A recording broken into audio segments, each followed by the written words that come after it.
Nah. My name is Dr. Nora Whitfield. I'm 31 years old, and I have just buried the only person who ever believed I was more than a consolation prize. 26 hours after I watched them lower my husband into the ground at Riverside Memorial in Austin, Texas, I came home to find his brother changing the code on our front door keypad. Not picking the lock. Not jimmying a window. Standing on my porch in broad daylight, punching numbers into the panel like he already owned the place because in his mind he already did. My father-in-law was inside. I could see him through the front window, walking the length of our living room with his hands clasped behind his back, the way a property developer walks a site before breaking ground. His wife, my mother-in-law, a woman who once told me at a dinner party that architects who don't come from money always over-design to compensate, was lifting the framed photos off our mantel one by one, turning them over, inspecting the backs. She set mine face down on the shelf without a word. I stood on the front walk and watched all of this for exactly 45 seconds. Then I took a breath, turned around, walked back to my car, and called the only number my husband had made me memorize 6 months before he died. They thought they were removing a widow from a house. They had no idea the house was already a fortress. Let me back up. My husband's name was Daniel Whitfield. He was a structural engineer, the kind who worked on bridges and hospital buildings and things that were meant to hold weight for 100 years. He was quiet and methodical and almost pathologically organized, and he loved me in a way that was completely at odds with everything his family believed about who he should have ended up with. His family, his father, his mother, and his younger brother, Trent, were old Austin money. Not tech boom new money, the kind of money that has a wing of the public library named after it, the kind that shows up in the social pages of Texas Monthly twice a year and considers that a light year. I grew up in Lubbock. My dad worked maintenance for the school district. My mother taught 3rd grade for 22 years. I put myself through college on scholarships and loans and 2 part-time jobs, got into UT Architecture School, graduated top of my class, and was working at one of the most respected firms in Austin when I met Daniel at a structural review meeting. He brought coffee for everyone in the room. His family later used that story as evidence of his poor judgment. The first dinner at their house, that big limestone estate in Westlake. I prepared like I was defending a thesis. I wore the right dress. I researched the right things to say. I brought a bottle of wine that my colleague, who grew up wealthy, specifically selected for me because she said it would speak their language. His mother, Margaret, accepted the bottle with 2 fingers, glanced at the label, and handed it to the housekeeper without comment. At the table, his father, Richard, barely looked at me. He spent most of the meal talking to Daniel about a commercial property development downtown that he wanted Daniel's firm to consult on. When he did acknowledge me, it was to ask which school I'd gone to, and then to remark that UT's architecture program had really opened its doors in recent years. He said it the way someone compliments a neighborhood for up and coming. Margaret asked whether my parents were still in Lubbock, emphasis on the still, like remaining in the city where you'd built your entire life was a form of failure. I smiled. I answered every question. I complimented the house sincerely because it was genuinely beautiful, and I thought maybe that would build a bridge. She looked at me for the first time that evening. Daniel designed the renovation, she said. And then she turned back to her plate. Not a word about what I did, not a single question about my work. I had just spent 3 years designing a pediatric cancer center that had been featured in Architectural Digest. They never asked. I told Daniel on the drive home. He didn't argue or minimize. He just drove for a while in silence, and then he said, "I know. I'm sorry. They see the world in a very specific way, and anything outside of it doesn't quite register." He reached over and took my hand. "You register. That's all that matters to me." That became the pattern of our marriage. Daniel saw me completely. His family saw a variable they hadn't accounted for. They made their feelings most clear at Christmas, the 2nd year we were married. I had spent weeks designing and hand-lettering a custom architectural sketch of their Westlake house, every window, every arch, every limestone detail rendered in ink on heavy paper, matted and framed. I was proud of it. It was the most personal thing I knew how to give. Margaret opened it, looked at it for a moment, and said, "Oh, how clever." Then she propped it against the baseboard behind the tree, where it remained for the rest of the visit, leaning at an angle, facing the wall. She then presented Daniel with a first edition book from a gallery in New York that she'd had appraised and insured before giving. She made a point of mentioning the appraised value out loud. My drawing sat behind the tree. I went to the bathroom and stood over the sink for a few minutes. Daniel found me there. He didn't say anything. He just stood behind me and put his arms around me, and we looked at each other in the mirror for a long moment. That night, when we got home, he said, "I want to show you something." He went to his desk and came back with a folder. Inside were printed email threads, dated, saved. "I've been documenting," he said quietly. "Every time. Every remark. Every dismissal. I've been keeping a record." I thought he was venting. I didn't understand yet what he was actually building. The moment I understood came 3 years into our marriage. On a Saturday morning in March, we were eating breakfast. Real breakfast. Eggs and toast, the kind we made together on weekends. And Daniel set down his coffee and said, in the same calm voice he used to discuss load-bearing calculations, "I need to tell you something I should have told you sooner. My family has been discussing what happens to our assets when I die." I put down my fork. "My father brought it up 2 years ago," he continued. "He has a lawyer, a family lawyer, someone who has handled their estate for 30 years, and he's been advising them. The short version is that they believe this house, my professional assets, and any equity we've built together should revert to the Whitfield family line in the event of my death. They have never considered you a permanent part of that line." The eggs were getting cold. I didn't notice. "So," Daniel said, opening the folder he'd brought to the table, "I got my own lawyer. His name was Marcus Deal. Daniel had found him through a colleague whose family had gone through a contested estate in Houston. Marcus had not only won the case, he'd gotten it resolved before it ever went to trial. He was known in certain circles as someone who didn't leave loose ends. Daniel had been meeting with Marcus twice a year for 3 years, since before we were married. He had restructured every asset we owned. The house, his equity stake in his engineering partnership, our investment accounts, under joint tenancy with right of survivorship. The legal equivalent of a deadbolt that only opens from the inside. "The moment I'm gone," Daniel said, "everything transfers to you automatically. It doesn't go through probate. It doesn't pass through a will that can be contested. It transfers. Done. Immediate." He pulled out a second document, his will, drafted with Marcus, witnessed by a sitting county judge who was also Marcus's college roommate, notarized and filed. Every remaining asset to me. Specific. Detailed. Airtight. And then he reached back into the folder and pulled out a sealed envelope. My name on the front in his handwriting. The careful, precise handwriting of someone who drafts construction documents for a living. "This is the last piece," he said. "Don't open it unless you need to. Marcus has the instructions for when it gets used." I asked him why he was telling me all of this now. He looked at me steadily. "Because I want you to know," he said, "that I have never once thought of you as a variable." 6 weeks later, he went in for what we thought was routine back pain. The scan found a tumor on his spine, metastatic. The oncologist used the word aggressive and then spent a long time explaining what that meant, which I appreciated, because it gave me something to focus on other than the way the floor felt like it was tilting. Daniel's first words after the doctor left were, "Call Marcus. Tell him to move the timeline up." He was a structural engineer to the end. When something is load-bearing, you don't wait for it to fail. You reinforce it now. The next 8 months were hospital visits and medication schedules and the particular exhaustion of watching someone you love fight something you cannot fight for them. Daniel worked from home as long as he could. He took calls with Marcus on the good days. He reviewed documents with the same precision he brought to everything, making notes in the margins, asking questions, closing gaps. His family visited. They came with food and flowers and the specific performance of concern that involves a lot of head tilting and not a lot of eye contact with the sick person. His father walked through the house on every visit. Not to check on Daniel, to assess. I watched him measure the ceiling height in the living room with his eyes. I watched Trent take photographs of the backyard on his phone and think I didn't notice. His mother once sat beside me in the kitchen. Daniel was resting and said, very gently, that she'd been looking into condominiums near the domain because a single woman in a big house can feel so isolated. She meant it as kindness. It was a relocation plan. I was in the kitchen measuring out Daniel's evening medications when I heard Trent and his father in the hallway. They were whispering, but the house had the kind of acoustics that carry.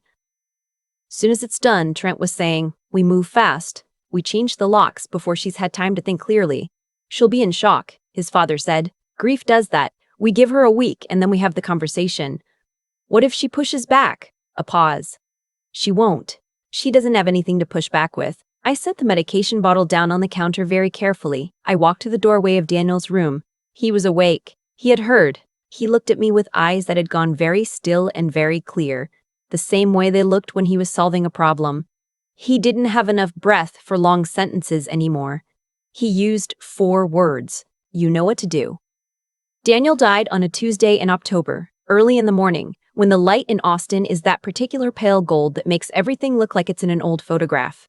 I held his hand until it stopped being warm. Then I called the hospice nurse and then Marcus, and then Marcus, and then my mother in Lubbock, in that order. The funeral was 3 days later. His family sat in the front row. I sat beside them, which took more discipline than I would like to admit. His father gave a eulogy that mentioned Daniel's family legacy 4 times and his wife exactly once, in a sentence that described me as someone Daniel had chosen to build a life with. The phrasing of a man who had already decided that life was revocable. At the graveside, after the last words were said and people were beginning to drift toward their cars, his father put his hand on my arm. He had never voluntarily touched me before. That alone told me something. "We should talk soon," he said, "about the practical matters, the house, the accounts." Daniel would have wanted the family to handle things properly. Daniel did handle things properly, I said. "I'll be in touch." I did not go home that night. I drove to my best friend Claudia's apartment and slept on her couch with her dog on my feet, which was the most comfort I was capable of accepting. In the morning, I called Marcus before I called anyone else. "They're moving today," I told him. "I can feel it. I'll be there by 10, he said. I arrived at my house at 9:30 and parked up the block. Trent's truck was already in my driveway. Through the front window, I could see his father in the living room, walking the perimeter. His mother had the mantle photos in her hands. I watched for 45 seconds. I've mentioned that part. Then I walked to the end of my driveway, planted my feet, crossed my arms, and waited. Trent came out first, a contractor's bag in his hand, and stopped when he saw me. "You should have called," he said. "We were just..." "Stop," I said. "That was all." He stopped. His father appeared in the doorway a minute later. He looked at me the way he'd looked at me at every dinner, at every holiday, at every passing moment in 8 years of my marriage. Like I was something he was still deciding how to categorize. "Nora," he said, and the way he said it already contained the argument. Patient. Practient. The tone of someone explaining something simple to someone slow. "I understand this is hard, but there are legal realities here that need to be addressed, and it's better if we..." A car turned onto the street. It was a black Lincoln, moving without hurry, and it parked directly behind Trent's truck with the smooth finality of a period at the end of a sentence. The door opened and Marcus Deal got out. He was not what they expected. He was not a tall, dramatic man in an expensive suit. He was medium height, early 50s, wearing a dark gray blazer over a plain shirt, and he carried a leather portfolio case under one arm. He looked like someone's quiet uncle. He had the kind of face that people consistently underestimate. He walked to the end of the driveway, shook my hand, and then turned to face Daniel's father with the calm of someone who had done this many times and found it straightforward. "Richard Whitfield," he said. It was not a question. "I'm sorry, who exactly are you?" His father's voice had shifted slightly. "Not afraid, not yet, just recalibrating." "My name is Marcus Deal. I'm the estate attorney for Daniel Whitfield, and I represent Dr. Televers." "Nora Whitfield." He said my title the way Daniel always had, not as a credential, but as a name, as who I was. "I'm here to clarify the legal situation, which I suspect may have been misrepresented to you." He opened the portfolio. "This property," he said, placing a document on the hood of Trent's truck so they could all see it clearly, along with the equity stake in Whitfield Connors Engineering and the investment accounts held jointly. All of it was refiled under joint tenancy with right of survivorship. This means that at the moment of Daniel's death, ownership transferred to Dr. Whitfield. Immediately. Automatically. Irrevocably. Without passing through probate and without requiring any action on anyone's part. He paused. "Including yours." Trent looked at the document. "That can't be." "He would have told us. Daniel's legal affairs were his own," Marcus said, not unkindly. "He chose not to discuss them with you. That was his right." He placed a second document beside the first. "This is Daniel's will. It is witnessed by a county judge and a senior partner at my firm. It is filed with the county. It contains a no contest clause, which means that any legal challenge to its validity results in the immediate and total forfeiture of any inheritance rights, anything Daniel might otherwise have directed toward family members, If you challenge this in court, you lose not only the challenge, you lose everything. Margaret, Daniel's mother, had come to stand in the doorway. Her face had done something I had never seen it do. It had gone uncertain. "No," she said, quiet, almost to herself. "He wouldn't. Not without telling us." "He told the people he needed to tell," Marcus said. "He reached into the portfolio one more time, and he left you a message. He was specific that it be delivered in person in the event of any action against his wife." He held up the sealed envelope. "I am going to read this aloud now." Daniel's instructions were clear. Richard stepped forward. "This is a private family matter. You have no right to." "I have explicit written authorization from your son," Marcus said. The quietness of his voice made it more absolute, not less. "And you have, by your presence here today, already triggered the condition under which this letter is to be delivered, so we are going to hear it." He broke the seal. He unfolded the paper. He read, "To my family, if Marcus is reading this, you've done exactly what I expected. I want you to know that I'm not surprised, and I'm not angry anymore. I was for a long time, but I'm past it. I'm writing this to make sure you understand something. Not to punish you, but because I think you have genuinely never understood it. Nora is not an interloper. She is not a variable. She is not someone who happened to be adjacent to my life. She is the reason my life had the shape it had. She is the most talented, principled, and genuinely kind person I have ever known. And I have watched you, for 8 years, fail to see her. Dad, you assessed her family's income bracket within 10 minutes of meeting her and decided that was all you needed to know. You have spent 8 years treating my marriage like a minor administrative error you were waiting to correct. Mom, you took a drawing she spent weeks making and turned it to face the wall. Do you understand what that was? It wasn't about the drawing. It was every time, in that one gesture. Every dinner where you didn't ask what she was working on. Every Christmas where you made her feel like a guest in the family she had joined. She never stopped trying to reach you. You just kept moving the door. Trent, you were in my hallway making plans for her displacement while I was still alive. I heard you.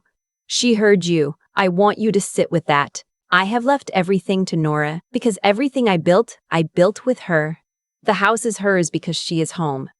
The work is hers to steward because she understands what it means to build something that holds weight. I am not leaving you nothing because I stopped loving you. I'm leaving you nothing in this specific distribution because you made your values clear and I am honoring them. You said family is blood. All right, then blood is all you have from me because you never made room for anything else. Take care of each other. I mean that. Nora, hold the line." The room, if a driveway and a doorway can be called a room, was completely still. Richard sat down on the front steps. Not a controlled sit. His legs went and he sat. He was an old man suddenly. Margaret had her hand pressed flat against her sternum like she was trying to hold something in. Trent was looking at the document on the truck hood without reading it. Marcus gave them a full minute. Then he turned to me and said quietly, "Ready?" I nodded. He turned back. "Everything that has been removed from the house needs to be returned to its original position. All of you need to leave the property. If either of those things does not happen in the next 15 minutes, I make one phone call and we handle the rest of this through the sheriff's department." He said it with no pleasure, no theater, just clarity. I would prefer the simpler version. They chose the simpler version. I stood in my doorway and watched Trent carry things back in. Furniture, boxes, a lamp he'd already wrapped for transport. He wouldn't look at me. His father didn't move from the steps for most of it. Margaret came to me once, at the end, with something in her eyes that I'd never seen there before. And I thought she was going to say something that would have meant something.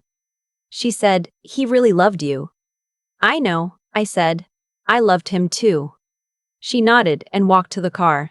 The last thing Trent brought back was the framed photo from the mantel. Daniel and me on a hiking trail in Colorado, laughing at something neither of us could probably remember.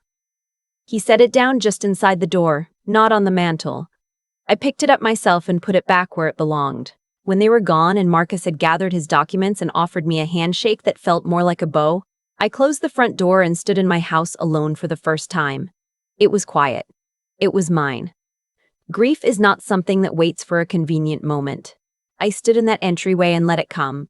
Not the controlled, functional grief of the last 8 months. The grief that coexists with medication schedules and legal consultations. The real kind. The kind that knows there is no next step to take. I cried until I didn't have anything left, and then I sat on the kitchen floor for a while, and that was all right too. In the weeks that followed, the professional consequences for Richard Whitfield moved through Austin's architectural and engineering circles with the speed that belongs to small cities with long memories. His plan had been to acquire Daniel's equity stake in Whitfield Connors and fold it into a commercial real estate development he'd been planning for years. When it became known in those circles how that acquisition had been attempted and what Daniel's letter had said, the two investors Richard had lined up quietly withdrew. The firm's surviving partners, who had known Daniel, made it clear that they would not be negotiating with his father over anything related to Daniel's stake. They negotiated with me instead. I am not an engineer, but I know how to collaborate with people who are, and I know what Daniel's values were, and the partners knew that too. We worked something out that felt right. Margaret resigned from 2 boards that autumn. I don't know if she was asked or if she chose to. I didn't look too closely. About 6 weeks after the confrontation, a letter arrived from Richard. It was careful and formal and full of the language of people who have been advised by lawyers to express remorse without admitting liability. Tucked inside was a cashier's check for an amount that was meant to signal that he understood the gravity of the situation. I stared at it for a long time. Then I donated it, in its entirety, to the Architectural Scholarship Fund at UT that had helped pay my own tuition. I sent him a receipt. He didn't respond. That felt correct. I found the second letter on a Sunday in November, 3 months after Daniel died, when I was finally going through the filing cabinet in his home office. The cabinet was organized the way all his things were organized, precisely, deliberately, labeled in his handwriting. In the back of the bottom drawer, behind a folder marked Household Mesk, was an envelope.